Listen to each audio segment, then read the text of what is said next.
and tonight we are going to kick it off. Now, I just want to, explain to my audience this is truly an interactive radio show.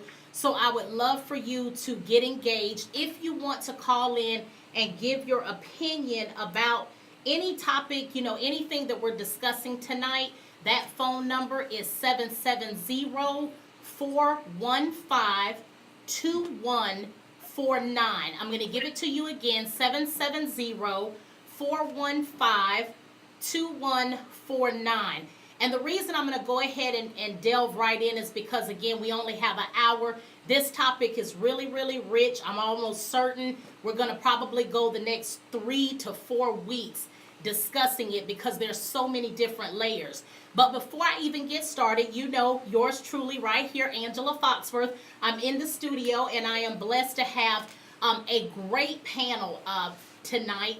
We definitely have some very strong personalities who do not mind bringing the truth, and that's what this show is all about. My first guest, of course, is activist and, paralegal and BP Enterprises CEO. I would like to welcome Burnell Paul to the show. How are you this evening? As always, sister, I'm ready to get it in, but I thank you for allowing me another time to be with you and, bring some knowledge and education to the people, if we can. Thank you. Amen. Amen. Thank you so much. And then I am blessed to have also a couple of great personalities on the line as well. My first guest is a retired police officer in California.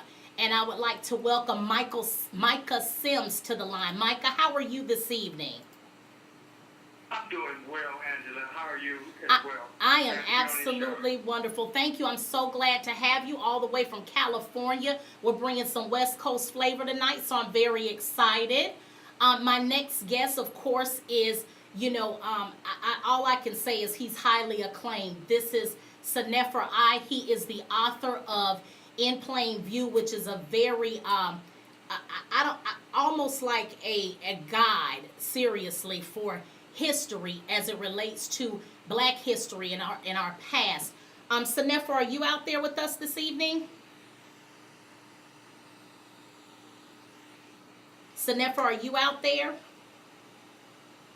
He might be trying to reach in, can't get it. Okay, he might be trying to get in. We'll go ahead and move on, but actually he should be in, momentarily. I feel like we have a lot going on anyway, so he'll probably delve right in. And I also have a special guest. He actually has done several shows with me in the past.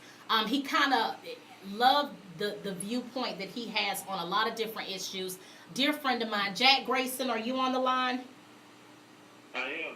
Happy to be here. Thank you. Thank you. I'm so glad you're here. Now, listen, I never do this. I've never done this in the past, but I'm going to do it for this particular show. And there are reasons why. Jack is white. Micah is Black. We're Black. I just want to put that out there because we're about to delve into some topics as it relates to our races, which, of course, is very uncomfortable for a lot of people. So the reason why I decided to start it off is because, as you know, in the media right now, that is all we see on television. We're told the racial tensions are very high right now. We are told that, white people, and I'm going to just put it out there, have an issue with us saying Black Lives Matter as opposed to All Lives Matter. And I really want to take this particular platform. I'm going to go slow. I'm not going to rush into this, particular series because I want us to dissect, so that we can get understanding and common ground. Because until we understand where each person is coming from and we have an empathy, we're never going to resolve anything. And I do believe resolution is the key to anything that we're doing in life. So I didn't pull any stats. I didn't pull any, documentation or anything. The reason why is because I want you to hear from your heart. I really want you to dig deep into why you feel the way you feel so that when you get ready to speak about this particular topic, you can tell us why you feel the way you feel. So, I just want to jump right in. Why do you think Black Lives Matter, why that offends people so much? Okay, well, hello, gentlemen in the audience and everybody. First of all, thank you. I appreciate the retired officer being in. And as far as the other gentleman, just a man, period. Doesn't make a difference to me what your color is. And if I can respect you and you can respect me, we can communicate. And it's about communication brings about understanding. What I want to say first and foremost, as far as Black Lives Matter, is the reason that we're going on this particular point, from my heart, is we have been going through so much for so long that it's to a point where I felt decades ago it was insufferable then. And I am to a point where I'm trying to say, we need to communicate with each other first and foremost. Every other nationality in the U.S. and around the world, Latin people, and I'm going to use this as an example. I don't care if they're from Mexico, if they're from Cuba, if they're from Paraguay, etc. Simply because they had that commonality in their language. If they come and they're separate in regards to what they're working with, they'll combine and they'll work together. But we as black people have had issues in regards to just working together. And exactly what she said, what Angela said to begin with, is in regards to just making things happen and coming together. We haven't been able to do that. And the reason I feel in my soul that this is like this is because here in America, we have been taught to hate and disrespect and not trust each other. We have been taught to do this over a period of 400 plus years. This is no joke, and everybody says, oh my God, slavery, slavery. But it's something that we went through. That's right. It's not something that we've ever healed from. We can't have. My brothers and sisters who dealt with the situation in Haiti that had one of the only successful insurrections of removing slavery from their area it was an island. They were able to kick out their oppressors completely, absolutely, and totally, and set up their own government for themselves. We have not been able to do that from our emancipation here in the United States from 1865. And because of that situation, we were free to do what? To do nothing. We haven't had a chance to build. And when we have had a chance to build, it was destroyed. It was taken from us. And we're still fighting a system that systematically denies us access to wealth, growth, development, etc. And we're simply tired of it. So I don't want any person out there who is non-color to feel that your life doesn't matter.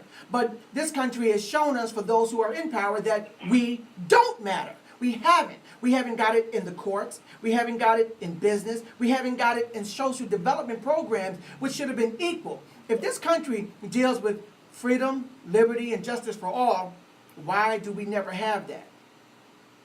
I think that's a great point to start off with. And you know what? You started with, the system, the justice system. And so, Micah, that's where I would love for you to come in. You are a retired police officer. You have probably seen and heard a lot of things that have gone on. What is your take on this? Do you think it's a fair assessment to say that we really haven't been dealt a fair hand? I believe that is absolutely a fair assessment. However, I would briefly like to just make one correction, that I am a retired police officer, so my police officer status was that I worked for the Department of Corrections and Rehabilitation, working in the correctional system. Okay. In the prison system for 12 years and in the streets for 17 as a parole officer, which I worked closely with local police and sheriff agencies. But getting back to the question that was posed, if you look at, I'm a lover of history, and if you look at since Jamestown, when the first slaves were imported here, up until 2016, knowing the history of this country, in my opinion, it is never black lives have always been marginalized because since the inception of this country, we as descendants of Africans were never meant to fully enjoy the rights and freedoms from its quote-unquote citizens that migrated here from Europe. So to me, Black Lives Matter and the movement of Black Lives Matter is so important because it's on the cusp of an awakening in so many areas. For me, it just doesn't dwell into the justice system regarding Black Lives Matter. However, it was spawned from that based upon the disparity in the sentencing and disparity and every facet of the criminal justice system. One thing about math that I love is that math don't discriminate and math don't lie. And if you look purely at the numbers of the incarceration rate, you look purely at the number of those who have been marginalized by those in the law enforcement community, then we all should be screaming Black Lives Matter from the top of our lungs. But that is a great battle cry. But my question to those out there is, what do we do about it? We have the cry, we have the platform, we have the format, but what do we do? There needs to be a systematic attack, in my opinion, on the entire justice system, and only one way for us to dismantle it as it's now being disseminated and used against us is to actually become a part of it, and that's why I chose the career that I actually chose. Amen. I appreciate.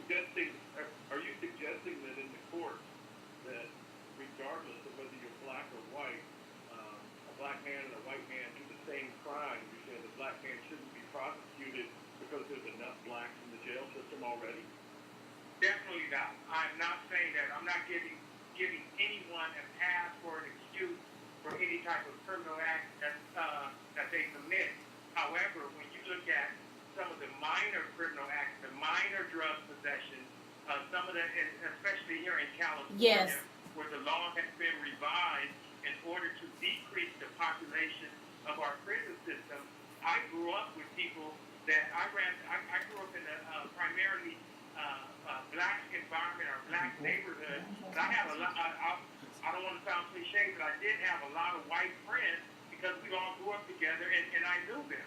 And many of their fathers and their uncles were local law enforcement agencies, and whereas if I would have got arrested or got ticketed for having, let's say, one joint of marijuana, they were smoking it at their house because their parents didn't want them to get caught up and get that number or get that booking number and begin the process towards incarceration.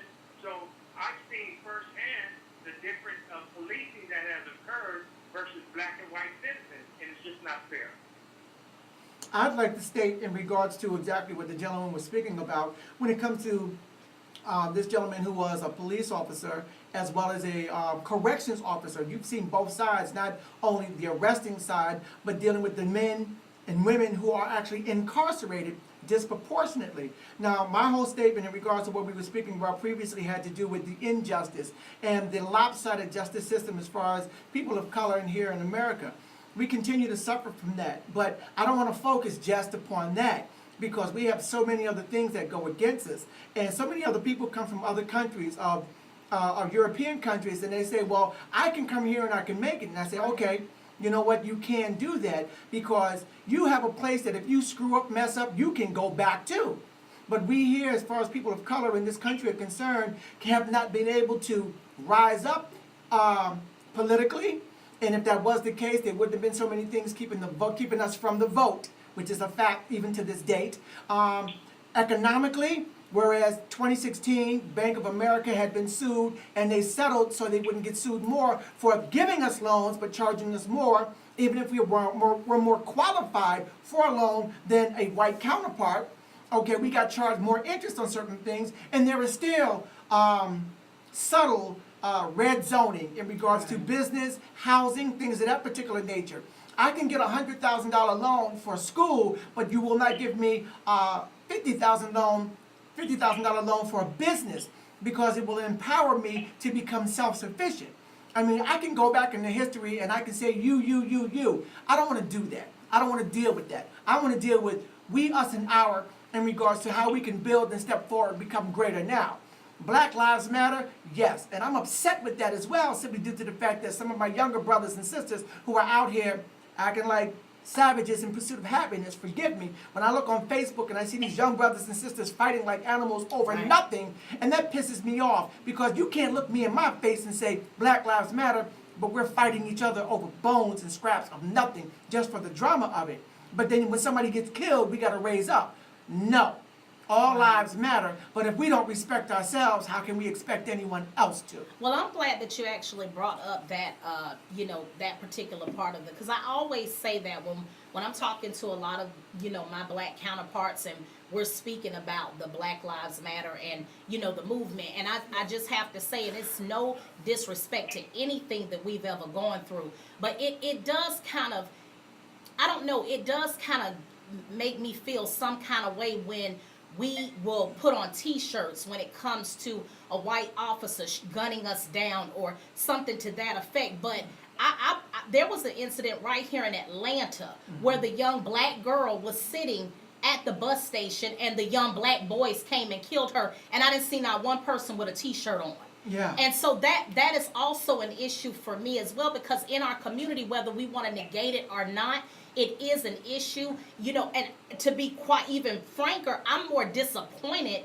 when it's against ourselves, because I feel like aren't we, we should be a common thread, just like you said. In any other culture, they find commonality. If they feel like, somebody's coming against them, they join together to make things right. Whether they fight, they'll speak up for their rights. A lot of things that, are put into laws. Do you know those are laws for people who will not give up until it is made a law? And there are so many things that we could have done, a long time ago to implement things and to make things, to be more fair, because the bottom line is, whether we want to admit it or not, it's not fair. The stage is not set for us to be equal, period.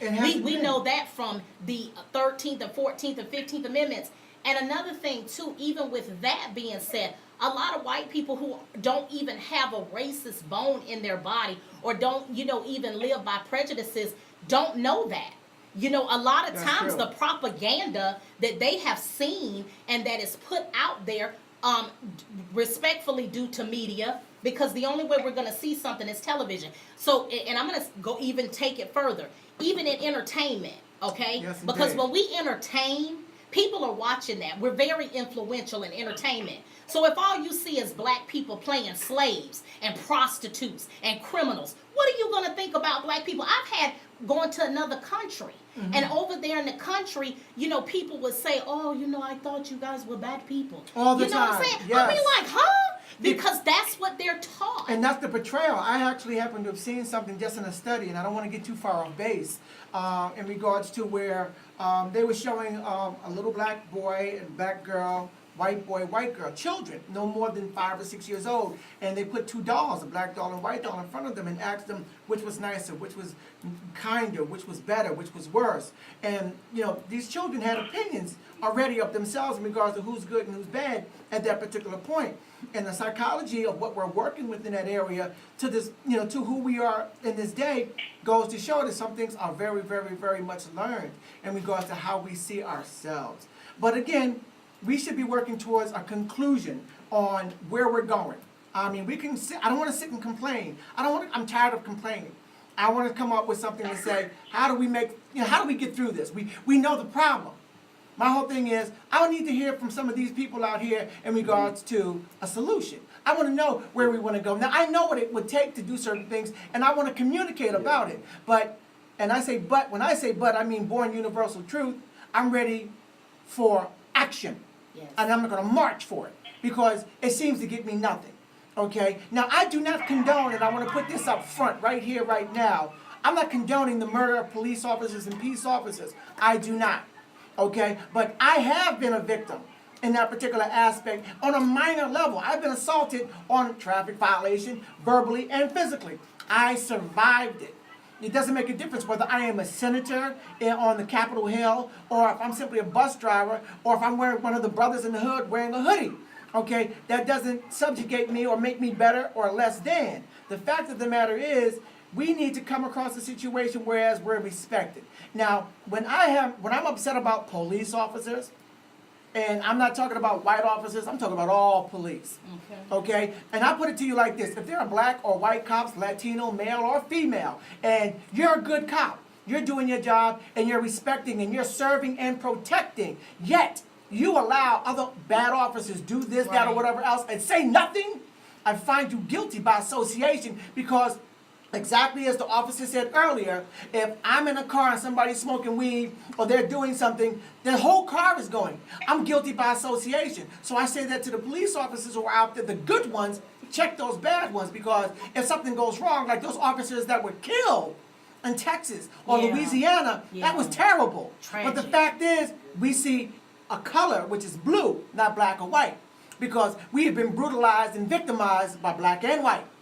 but they're police, and that blue wall of silence is one of the first lines that comes into the court system. And they hit everybody, not just black people, and we die disproportionately, and it's being shown out there, and people say, well, if he'd have just complied. Well, we've complied and still have died. Yeah. Can I jump in here? Because you are right on so many points. As I mentioned earlier, one of the reasons why I actually joined in law enforcement was because I was victimized by it. I was victimized in law enforcement without doing anything except asking questions. I grew up in an area that was densely populated with African Americans, and being stopped repeatedly and being an athlete, they were always fearful of me. But I understand, and my parents taught me the theology of fear that has been perpetrated in the United States since we arrived here. I understand that in order to assuage their conscience regarding the maltreatment of us as Africans reported here, they had to come up with a theology of why they were doing it, to try to make themselves feel better. They had to come up with the theology of the black man being a monster and supernatural strength and always having to be fearful of them. That's why that was pushing me toward the field of law enforcement, because I didn't want other people to be victimized like myself. Yeah. During my career, I used to go out to schools, I used to go out to different institutions, and I used to heavily recruit young people to join the force. It was met with so much resistance, but a lot of my peers used to ask me, Micah, well, how come they don't want to become a cop? And I used to share with them, it's based upon their experience. They've been victimized by police officers. They've known family members that have been victimized by police officers. So being a part of that system is something that they completely abhor. But I used to try to share with them that in order to dismantle something, we need you as an officer. We need you as a prosecutor. We need you as a judge. So having those experiences that we do have, when you're sitting in those positions, you can be a fair and impartial person, but they have made the criminal justice system so biased against us. When you look upon Facebook and different things, and different media outlets, and you look back in the history of the United States where there were thousands of lynchings of black men that were taken from jail, that were taken from institutions on a lie, or just murdered for sport, and there was never no prosecution. It's hard to get a group of people that have been marginalized by our system to join it and to participate in it. But in order to dismantle it, we have to participate in it. And being a part of it, you cannot ascribe to the cold silence that many of us do. When I worked in the institution, I had a reputation. When I worked outside, I had a reputation. I did my job, and I did it very, very thoroughly and by the book. However, I will never allow anyone in my presence to be handcuffed and beat up. If you wanted to engage in a physical altercation with somebody, I ensured that it was a fair one-on-one fight. I'm born in the 60s. I'm born in the early 60s. We had fist fights growing up. Right. So it was not uncommon or foreign to me to engage in this type of conduct. However, I did know officers that would handcuff people and then 4 or 5 of them jump on them. Now, disproportionately, it was always those black inmates that were handcuffed. It was those white officers. But because I stood up and because I was very vocal about not allowing that to happen, when I worked inside the institution, inmates all across the line, regardless of their nationality, highly respected me because they knew that I was there solely to do my job and that I would do my job, but I wasn't doing it with bias or preconceived hatred for anyone. Because for me, people who do their job in law enforcement that have that preconceived hatred based upon color lines, they have no business being in the business. Yeah. I also know how they're hired because their cousins and their uncles are on the hiring board, and they bring them in because rather than loaning them money, they want them to earn their own money. But when they do bring them in, they also bring in this mindset that's been cultivated over years and years and years of the media and different outlets that have portrayed us in very disparaging light. Yeah, and I think it's very. You make some pretty good points in there, and I can appreciate what you're saying about Can they hear me? the perceptions. it begs the question, do you think the violent protests and the shooting are helping the black man? Oh, wait a minute. I want to address that. No, I would like to be. Not at all. However, let me answer that. I know it's not helping the I don't think kids, he can hear and us. those who already have preconceived notion about us are saying, see, there they go. But if I'm well aware of our history, and I've known throughout the history of the United States, any time that there was a slave insurrection, you may have had 1 or 2 slave owners get killed and 50 slaves get killed.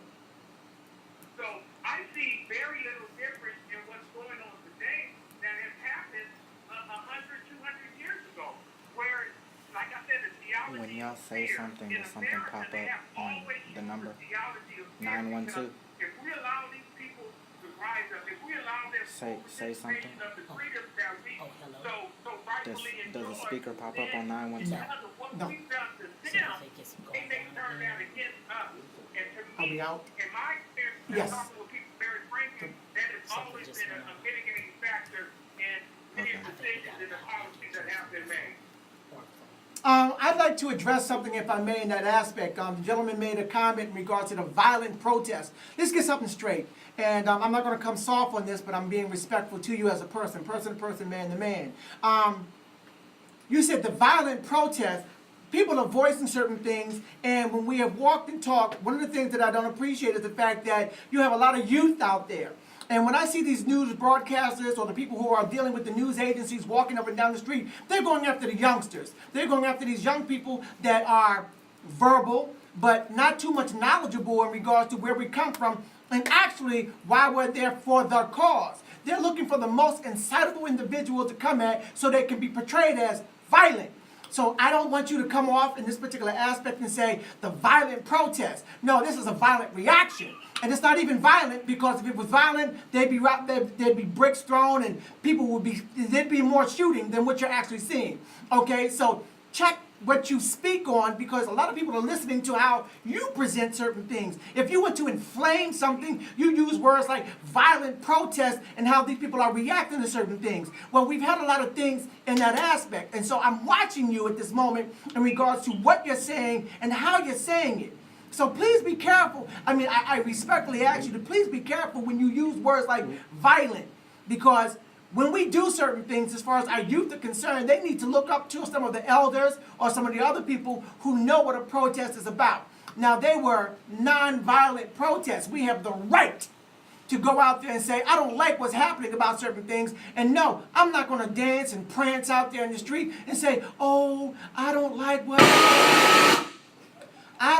what you're doing to me. I'm not coming soft. Why? Because it's not respected. People in this country respect power. If I yell at you and let you know I'm not playing with you, then you'll respect where I'm coming from. Are you uncomfortable? You should be. My whole thing is I am comfortable with a lot of people now being uncomfortable with the position that we've dealt with for so far and so long. I want you to get uncomfortable. Why? Because that means I got your attention. If I got your attention, now we can dialogue. If I come at you like a punk or I'm soft or something, you're going to treat me like I'm soft. And I'm tired of that. I'm coming at you to let you know right now things need to change. And we're going to step up or step out. My whole thing is, Malcolm X back in the day said the bullet or the ballot. And ain't nobody wanted to give us the ballot. So here we are with flying bullets. I'm not saying it's right.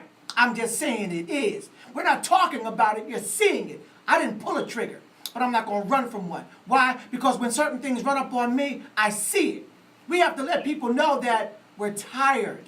We're tired of my sisters being dragged out of cars. I'm tired of my children being slammed on their heads at school. I'm tired of my brothers being beaten down just because. I'm tired of people looking at us and saying, hey, you know what? He deserves certain things. If he didn't do this, that wouldn't have happened. Miss me with that. Come at me on a particular level and let it be known, hey, let me talk to you about such and such. Too many mistakes are made with us, but too many other people of non-black nationalities get dealt with a situation where a man can walk up and down the street with a gun in his hand, a white man, and they'll talk him down. Right. But the addition of a brother who might have a weapon gets gunned down.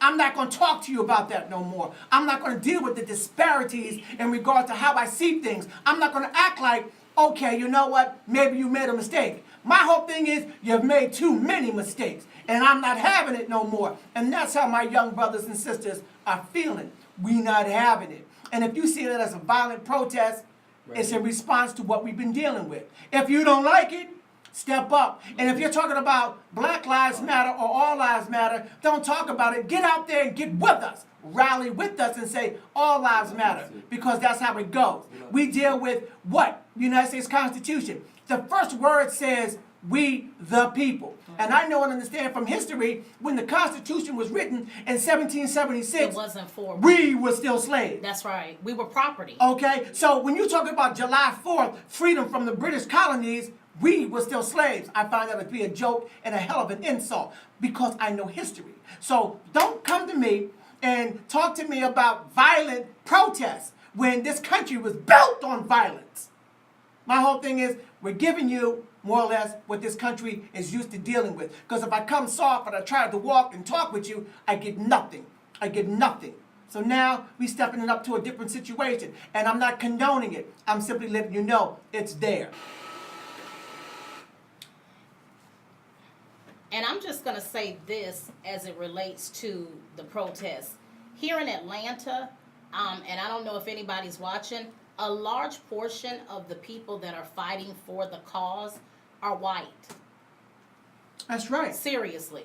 They're out there. And worldwide. because they see it a worldwide as well. movement. That's right. And they see the things. What I'm wanting to get to is really the empathetic, why people feel the way they feel, because again, I think because it has been embedded in people outside of our culture to look at blacks as property, ultimately, even in their heart of hearts, if they feel compassion or whatever, a lot of times it's like, yeah, I know that took place, but yeah, I know your son was gunned down, but yeah, I know this and that, but it is always something else in addition to, instead of, if you put yourself in somebody's shoes and you had a child. Now I'm going to tell you the thought that comes to my head is watching Facebook the day that lady lost her boyfriend in front of her child.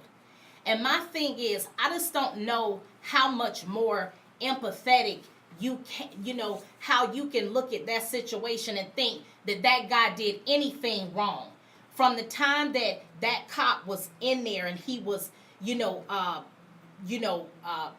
was irate, he was out of control. There was nothing he was doing that was helping the situation. And in my mind, outside of a lot of the other deaths that have taken place, that was also absolutely senseless, because as the girlfriend is trying to calmly talk to this cop, he was shot in the arm. He could have been helped. They could have gotten help for him. They let him sit in that car and bleed out in front of his kid. He was shot 4 times, though. In front of his child. It doesn't matter. My whole thing is, again, I want solutions. Forgive me. I apologize, but I'm not sorry. I want solutions. My whole thing is, in regards to what we're working with right here, right now, is the fact that, what are we going to do about this? Okay, we're walking and we're talking. I'm not interested in walking and talking. I want to see something happen. We already know what the problems are. What are you going to do to change it? I'm saying to government, all right, for those who don't understand law, I'm a paralegal, okay, federally certified since 1993. I'm very, very, very familiar with federal and state law, no matter where I'm at, what I'm dealing with. And still, that doesn't necessarily protect me, okay? I like what a brother happened to put out there one day in regards to a gentleman. He was a country and western singer, a black man. And he says, look, for those of us in a car situation, when an officer walks up, turn your music off, put your hands on the wheel, let it be seen. Do certain things to minimize what could happen to you. And even when certain things happen, if an officer has an agenda, things are going to go wrong, no matter what we do. No matter what we do, things have gone wrong. If they have an agenda on making certain things happen, all well and good. There are too many things going against us, and I want solutions, okay? I am hearing certain things in regards to making laws. The hell with a law. I don't care about your laws. I want to see, on a moralistic view, a number of people of different nationalities step up and say, this is wrong. Why not person to person? We become the great nation that the United States supposedly was back in the day. Okay, whereas we developed things. We led the world in a lot of different things that we were supposed to be working with right now. The United States is no longer the greatest nation on the planet right now. We are so messed up in regards to what we're working with right here and right now that we don't produce anything. We consume everything. We're the 7th in literacy, 27th in math, 22nd in science, 49th in life expectancy, 178th in infant mortality, 3rd in median household incomes, 4th in labor, and 4th in exports. We only lead the world in 3 categories: the number of incarcerated citizens per capita, the number of adults that believe that angels are real, and defense spending, whereas we spend more than the next 26 countries combined, 25 of whom are our allies. We're going in a completely wrong direction, but we as people of color don't have access to that. And I want to say, okay, I can shut it down because black people in America are one of the highest consumers. We don't produce anything, we consume everything. Yeah. But if we take our money block, and now this is like financial or economic empowerment, and put it into us, then that would change certain things, just like the bus boycott back in the day. Yeah. If you don't like me, I ain't spending my money with you. Okay, we can go to that particular aspect. But again, what is that solving? Well, my whole thing is, why don't we get our own? And I've got personal opinions in regards to, how do we say, integration. All right? I love all people, but I love my people. Okay? And I'm about my people. But my people have to be about my people. And why can't we get like that? That's the solution that we need to work on first and foremost. I think that is very well stated. Can you guys hear me out there? I'm getting a lot of feedback from callers out in the, out in our audience that are saying they can't hear. My whole thing, again, I'm hoping people can hear. And if not hearing, and this is not being broadcast correctly, I'm hoping it can be re-recorded or recorded and rebroadcast, because I find this to be very powerful. I'm very pleased and I feel very privileged to be able to speak on such a format. And I'm not a hate monger. I want to make that absolutely clear. I'm not spewing hate. I didn't say I don't like this person or I hate the police or anything like that. I hate what the police stand for in my lifetime right now. Okay? I hate more or less what a lot of things are going on as far as with my own people are concerned and how we view, treat, talk to, and act with among each other. Yeah. I hate the fact that we are no longer builders, but destroyers on so many other things. And everybody in the world wants to come to America. We're supposed to be Because the we're land. supposed to be free. We're supposed to be free in the land of milk and honey. Supposedly, I ain't seen no milk and I damn sure ain't getting no honey. All right. And my whole thing in that area is like, okay. But when they see the reality of things, and I actually had someone very, very, very near and dear to me say, if I don't like, what's happening in this country, why don't I move out of this country? I've been to other parts of the world, okay? I really have been around the world a little bit. And I have seen that this system is messed up, but there are systems that are far, far, far worse. They really, really are.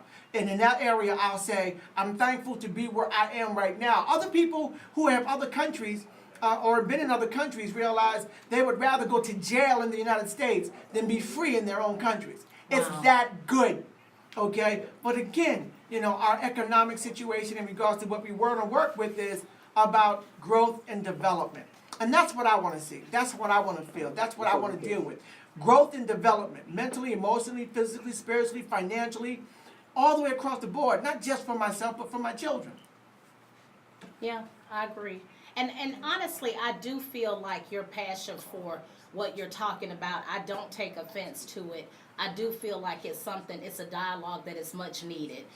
It really is. And that's what I'm saying. Like, I feel like if people understood that, if you constantly were berated, I look at it as kind of like a bully in a sense. Exactly. If you're bullied over and over and over again, eventually you're going to snap and be pissed off, and then, something is going to Something's going to pop, exactly. And so I feel like that's the only analogy that I can think of right now at this particular point in time where people can actually identify, with what is going on and how we feel, because that is the first thing that I hear all the time is, oh, they're just so extreme. Angela, I want to ask you, person to person, because right now you're speaking about the empathy from others. My whole thing is, for what? I want them to empathize with what I'm working with or what we're going through. I say to you, for what? Empathize. If they empathize, what they're going through is terrible. And then what? No, but I still think we need to do things. I feel like if you're empathetic, then you take action. So you're not going to react on anything. Yeah, Someone's speaking. Go ahead. They were trying to talk. Yeah, okay. Go ahead. No, Oh, okay. I'm so sorry. Thank you, guys. We couldn't hear you. We can't hear you at all. We apologize. Go ahead and speak. Yes. Okay, there was another caller trying to make a statement. I'm sure that you can hear them. If you can't hear them, then I'm going to make my statement. Caller, are you on? Okay, well, I'm going to make my statement. I think we need to, it's very important, and like I mentioned earlier, in order to affect change, you look at what happened in the 60s, that type of demonstration, although there are protests, but as far as the willingness to be violated as a human being by those who have signed up to serve and protect you, that's not going to happen anymore. That's one of the things that I believe America itself, from the highest office to the lowest office, needs to realize that peaceful protests where protesters are being attacked, where protesters are being assaulted by police officers, that is not acceptable anymore. And because society has seen literally hundreds of police officers commit atrocities against the citizens that they have sworn to serve and protect without any type of accountability, people are fed up to the point where, in my opinion, they feel that they have no other recourse. They feel that they have very Can I be heard? Yes, you Can go. I take a moment? Hear you now. Oh, Go ahead. perfect. Because I absolutely appreciate the comments that have been made, but I also, it's probably because of some technical difficulties, there were some others that were trying to speak. So if we could even just have a forum in this opportunity to be able to hear different viewpoints and different discussion as opposed to one dominating the call, because it's really important that we hear each other and really hear more about solutions. I honestly, brother, I do not need a history lesson because we know history. We've been there, done that. We understand the history. We need to be talking about what now. And you're absolutely right. You are absolutely right. We do. But to be, in all fairness, a lot of people don't know the history. You would be surprised. A lot of the things that have evolved today is the ignorance that people have about why we're at this point that we're at now. So to be honest, in order for us to find a valuable solution, we do have to go back and see where it came from to where we're at today. Now I do have people that are on the line, and I apologize. We have had technical difficulties, so we did not get an opportunity to hear who was trying to speak. So if anyone is out there that has an opinion, please feel free to speak. I've heard a lot of the complaining, and I've heard a lot of the finger pointing, and some of them are valid points. Others, I think, are over the top. But what I haven't heard yet from all of the education and the experience of the dominant talking party, I haven't heard one single solitary solution or even possible solution where somebody's got to start somewhere with the solution. Well, I will be more than happy to jump in. Once again, this is Michael Sims, retired peace officer. I've always tried to encourage people of color to apply for the support of police force, to get in there to effectively change. My personal experience has taught me that you cannot affect change without being part of a system that you may even have for. But you have to be in there in order to make a positive change and to bring others that's like-minded with you, so change can begin to replicate itself. If we always are on the outside knocking on the door saying you need to change, you need to door and welcome others that are like-minded like us, so change can be effective. You're absolutely right. It's very difficult for me to walk in a black suit. I can't do that. But in the situation you're talking about, you're absolutely correct. When you, And I believe that throughout the criminal justice system, we need more black lawyers, we need more black prosecutors, we need more black judges. But in order to do that, you have to come up and you have to abstain from engaging in activities that may limit your opportunities, because I firmly believe that this current system that we're under, many people are under attack because they notice the potential that you have. And with the potentiality, especially with the all like you say with interracial relationships and with having mixed race children, then it kind of tilts the playing field, because it's difficult to hate someone when it's difficult to hate your grandchild just because they're minority. And some of the things that may be disparaging about the repulsive when you have a person in your family that's racial for that cause. And I just want to say for the caller that's out there, you guys, give me one moment. For the caller that's out there, if you could please, if you're not speaking, mute your line, because we can hear everything and we're hearing all of that feedback. It's hard to hear the different callers. So I appreciate that. Jack, give me 1 second. Jack was going to say something. Go ahead, Jack. I was saying that we could hear somebody making dinner or doing dishes or something. yeah, Yeah, exactly. Exactly. But one of the things that I do want to say, honestly, as it relates to that, number one, I'm so in agreement with what you're saying, Micah, as far as how we do get started. And the first thing too is that I think that we do need to educate ourselves, because a lot of times we do a lot of things blindly. We vote blindly without knowing really what the history is on certain things, or who we need to actually be voting for that's going to be more advantageous for us. And again, we don't look at things that we can do as a community, and I'm talking about as a whole, whether it be just whether it's in our community or outside our community. We talk about having more blacks in certain key areas, and I do think that's important. But at the same time, I also think a mindset needs to happen with the people who are already in place, because to me, if you have certain prejudices, and we all have certain prejudice, we all have stereotypes that we've heard or seen, that we probably even stated it ourselves. But at the end of the day, if we're in a position and we have more of those than objectivity, then something has to give. We don't have businesses that hold people accountable a lot of times when they do wrong. Sometimes we just give them a slap on the wrist. We have to start even as minute as that, if something, and not the type of thing where, I'm just offended by every little thing, but I'm saying like real diehard.